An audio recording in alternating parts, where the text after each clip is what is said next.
এরকম তো আমাদের সবার সাথেই হয়, তাই না? যখন মনে হয়, ইস, কথাটা যদি আর একটু গুছিয়ে বলতে পারতাম। তো আজ আমরা ঠিক সেই প্লেবুকটা নিয়ে কথা বলবো, যেটা যে কোনো তর্কে জেতার কৌশল শিখিয়ে দেবে।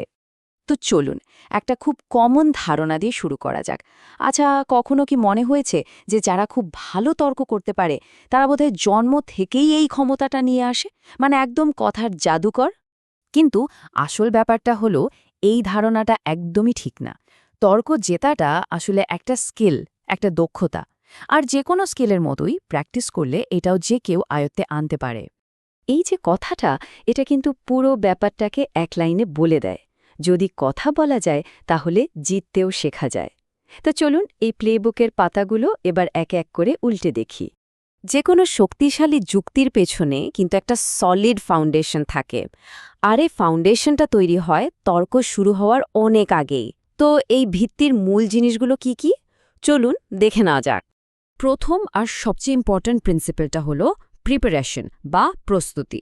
একটা জিনিস মাথায় রাখা দরকার, যে কোনো ডিবেটের সবচেয়ে বড় অস্ত্রটাই হলো সঠিক প্রস্তুতি। মানে ফ্যাক্টস, এক্সাম্পল, এমনকি অপোনেন্ট কি বলতে পারে সেই সব নিয়ে আগে থেকে রেডি থাকা। একটা আর্গুমেন্ট তখনই স্ট্রং হয় যখন সেটা একটা পরিষ্কার সিকোয়েন্স ফলো করে।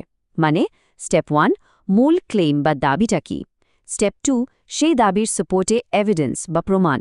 আর শেষে স্টেপ 3, ওই প্রমাণটা কেন ইম্পর্ট্যান্ট তার একটা এক্সপ্লেনেশন। আর এই পুরো ফাউন্ডেশনটাকে কমপ্লিট করে লজিক বা যুক্তি।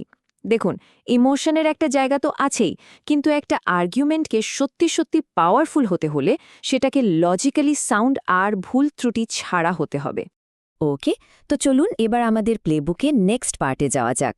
এখানে আমরা দেখব কিভাবে লজিকের পাশাপাশি অডিয়েন্সের সাথে একটা ইমোশনাল কানেকশন তৈরি করা যায়।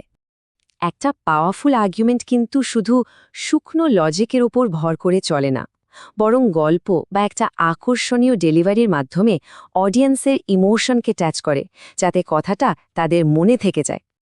আর এই যে দিল আর দিমাগ, মানে হার্ট আর মাইন্ড, এই দুটোকে যখন একসাথে করা হয়, তখন এমন একটা আনডিফিটেবল কম্বো তৈরি হয়, যেটা দিয়ে খুব সহজেই অডিয়েন্সের মন জেতা যায়। একবার ভাবুন তো, দুনিয়ার সেরা লজিকটাও কিন্তু মাঠে মারা যেতে পারে যদি সেটার ডেলিভারিটা দুর্বল হয়। এই জন্যেই একদম পরিষ্কার গলায়, সঠিক পেসিংয়ে আর কনফিডেন্সের সাথে কথা বলাটা এত বেশি জরুরি। আচ্ছা, একজন ভালো ডিবেটারের আসল সুপারপাওয়ার কি জানেন? কথা বলা না, আসল সুপারপাওয়ার হলো মন দিয়ে শোনা। কারণ ঠিকভাবে শুনলেই অপোনেন্টের আর্গুমেন্টের দুর্বল জায়গাগুলো খুঁজে বের করা যায়। ওকে, তো ফাউন্ডেশন আর কানেকশন, এই দুটো তো হলো। এবার আমরা কিছু ট্যাকটিক্যাল মুভের দিকে নজর দেব। মানে এমন কিছু চাল যা দিয়ে পুরো আলোচনাটাকে নিজের কন্ট্রোলে আনা যায়। একটা শার্প প্রশ্ন কিন্তু অ্যাট্যাক মোডের মতো কাজ করে। ঠিকঠাক একটা প্রশ্ন করতে পারলে অপোনেন্টের যুক্তির বর্মে ফাটল ধরানো যায়, তাকে কনফিউজড করে দেওয়া যায় আর ডিফেন্সিভ খেলতে বাধ্য করা যায়। এই ব্যাপারটা খুব জরুরি। আর্গুমেন্টটাকে এমন একটা ফ্রেমে ফেলতে হবে বা আলোচনার অ্যাঙ্গেলটা এমনভাবে সেট করতে হবে যেটা আপনার পক্ষে যায়। এটা ঠিকঠাক করতে পারলে বলতে পারেন খেলাটা শুরুতেই আপনার কন্ট্রোলে চলে এলো। আর কনভারসেশনটা কন্ট্রোল করার জন্য স্টিয়ারিংটা নিজের হাতে রাখতে হবে। কিভাবে? ১. আলোচনাকে টপিক থেকে সরে যেতে দেওয়া যাবে না। ২. যে কোনো ডিস্ট্র্যাকশন দূর করতে হবে। আর ৩. নিজের মেইন পয়েন্টটা বারবার মনে করিয়ে দিতে হবে। চলুন এবার কিছু অ্যাডভান্সড মুভস আর ডিফেন্স টেকনিক দেখে নিই। এগুলো আর্গুমেন্টকে আরও শার্প তো করবেই, আবার যখন তর্কটা একটু গরম হয়ে উঠবে তখন প্রেশার হ্যান্ডেল করতেও হেল্প করবে। অনেক সময় হয় কি, ওপোনেন্ট পার্সোনাল অ্যাটাক করে বসে।